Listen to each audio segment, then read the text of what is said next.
عرب کی جہالت، نبی پاک کی سیرت اور ایک جادوگرنی کا واقعہ۔ بسم اللہ الرحمن الرحیم۔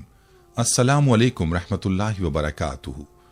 آج ہم آپ کو بتائیں گے کہ نبی اکرم صلی اللہ علیہ وآلہ وسلم سے قبل پوری دنیا، خاص کر کے عرب کی کیا حالت تھی۔ دنیا میں کس قدر تعصب، جہالت اور بے دینی تھی۔ لوگ ظالم و جابر اور فاسق تھے۔ وہ بت پرست، زانی، شرابی، جوئے باز تھے جو اپنی لڑکیوں کو زندہ درگور کرتے اور اپنی عورتوں کے ساتھ شرمناک سلوک کرتے تھے۔ ہم اس پہلو پر بھی بات کریں گے کہ انسانوں کو ہدایت دینے کا سلسلہ تو پہلے ہی سے انبیاء کے ذریعے شروع ہو چکا تھا، لیکن پہلی امتوں کو بار بار ہدایت کی ضرورت پڑتی تھی۔ وہ راستہ بھٹک جاتے کیونکہ ہر کسی نے اپنا الگ مذہب بنا رکھا تھا۔ کسی کو معلوم نہیں تھا کہ سیدھا راستہ کون سا ہے۔ بہت سی تہذیبیں جو کبھی ترقی یافتہ تھیں اپنی پہچان کھو چکی تھیں۔ ان کی روایات اور اسلام کے غلبے کے بارے میں بھی آپ کو بتائیں گے۔ وہ لوگ جو اسلام دشمن تھے اور چراغ ہدایت کو پھونکوں سے بجھانے کی کوشش کر رہے تھے، ان کے ظلم کے قصے اور نبی کی استقامت کے بارے میں بتائیں گے۔ کیا آپ جانتے ہیں کہ اسلام سے پہلے رومی، ایرانی، سمیری اور ہندو تہذیبوں کی کیا حالت تھی؟ کیا آپ نبی پاک اور جادوگرنی کے واقعے کے بارے میں جانتے ہیں؟ کیا آپ جانتے ہیں کہ آپ صلی اللہ علیہ وآلہ وسلم کی وفات کو شہادت کیوں کہا گیا؟ امید ہے کہ آپ کو یہ ویڈیو پسند آئے گی۔ آپ سے گزارش ہے کہ ویڈیو کو اینڈ تک ضرور دیکھیے گا۔ ناظرین، یہ عرب کی سرزمین کی کہانی ہے جس کی نہ کوئی تہذیب تھی، نہ تمدن تھا، بلکہ یہ خطہ پوری دنیا سے الگ تھلگ ہو چکا تھا۔ دعوت اللہ انبیاء علیہم السلام کا اولین فریضہ ہے، اور اللہ تعالیٰ انبیاء علیہم السلام کو دنیا میں توحید خالص کے قیام کے لیے مبعوث کرتا ہے۔ دنیا میں جس قدر بھی انبیاء آتے ہیں، سب نے اپنی قوم اور لوگوں کو ان کے خالق کی طرف بلایا کہ تمہارا معبود حقیقی خدا تعالیٰ ہے، صرف اسی کی عبادت کرو، اسی کی تمام تر صفات کے ساتھ اس پر ایمان لاؤ۔ آپ علیہ الصلاۃ والسلام کا دنیا میں آنا اور خاص طور پر عرب کی سرزمین پر آنا جیسے روشنیوں کی نوید تھی جو انقلاب عظیم حضرت محمد مصطفیٰ صلی اللہ علیہ وآلہ وسلم نے دنیا میں برپا کیا۔ وہ اس سے قبل نہ کبھی کسی آنکھ نے دیکھا اور نہ کبھی کسی آنکھ نے سنا۔ کہانی شروع ہوتی ہے جب سرزمین عرب میں ہر طرف ظلم و ستم، جبر و تشدد اور وحشت و بربریت نے ڈیرے ڈال رکھے تھے۔ کفر و الحاد اور ظلم و جہالت کی تاریکی نے عالم انسانیت کو چاروں طرف سے گھیر رکھا تھا۔ عرب کی حالت دنیا کے دوسرے خطوں سے زیادہ دگرگوں تھی۔ جہالت اور نفس پرستی کی وجہ سے ان کی اخلاقی حالت نہایت ناگفتہ بے تھی۔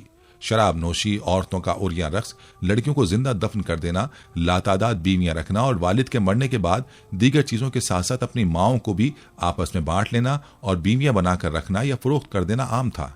بعض قبیلوں کا پیشہ ہی چوری، لوٹ مار اور قتل و غارت گری تھا۔ جو عورت بیوہ ہو جاتی اسے 1 سال کی عدت گزارنا پڑتی اور اسے نہایت منحوس سمجھا جاتا۔ 1 سال تک اسے غسل اور منہ ہاتھ دھونے کے لیے پانی تک نہ دیا جاتا اور نہ پہننے کے لیے لباس ہی فراہم کیا جاتا۔ جب کسی عورت کا خاوند مر جاتا تو وہ ایک کوٹری میں داخل ہو جاتی، خراب کپڑے پہن لیتی اور خوشبو کا ہاتھ تک نہ لگاتی۔ بے حیائی اس حد تک عام ہو چکی تھی کہ حج کے موقع پر ہزاروں لوگ جمع ہوتے، لیکن قریش کے سوا سب مرد اور عورتیں برہنہ حالت میں طواف کرتے۔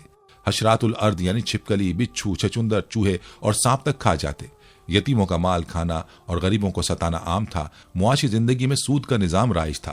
عورتوں اور بچوں تک کو گروی رکھ دیا جاتا۔ جیسا کہ ارشاد ہے، لوگ بچوں کو زندہ درگور کر دیتے۔ ان تمام برائیوں کے باوجود اہل عرب میں کچھ ایسی خصوصیات بھی تھیں جو آج کے مہذب اور ترقی یافتہ دور میں بھی ہمیں نظر آتی۔ مثلاً ایفا عہد، حجاز کا عرب نہ کسی کا محکوم تھا اور نہ ہوس ملک گیری رکھتا تھا۔ شروع سے لے کر اس وقت تک کسی غیر نے ان پر حکومت نہیں کی تھی۔ اہل عرب کی مہمان نوازی اپنے اور بیگانوں سب کے لیے عام تھی، لیکن ان سب خوبیوں کو ان کی بدکاری، ظلم و عیاشی نے اپنے ناپاک دامن میں چھپا رکھا تھا، کیونکہ بے شمار برائیوں میں چند خوبیاں دب کر رہ جاتی ہیں۔ مزید یہ کہ ان کے نزدیک اچھائی اور برائی میں کوئی فرق نہیں تھا۔ وہ ہر کام عادتاً کرتے تھے۔ یہی کیفیت ان کی مذہبی دنیا میں بھی تھی۔ مذہبی ذوق کی تسکین کے لیے انہوں نے بت تراش رکھے تھے، مگر پرستش کے باوجود اپنے معبودوں کے تابع نہیں تھے۔ جو من میں آتا کر ڈالتے۔ نسلی تفاخر اپنی آخری حدوں کو چھو رہا تھا۔ وہ ہر غیر عرب کو عجم یعنی گونگا کہا کرتے تھے۔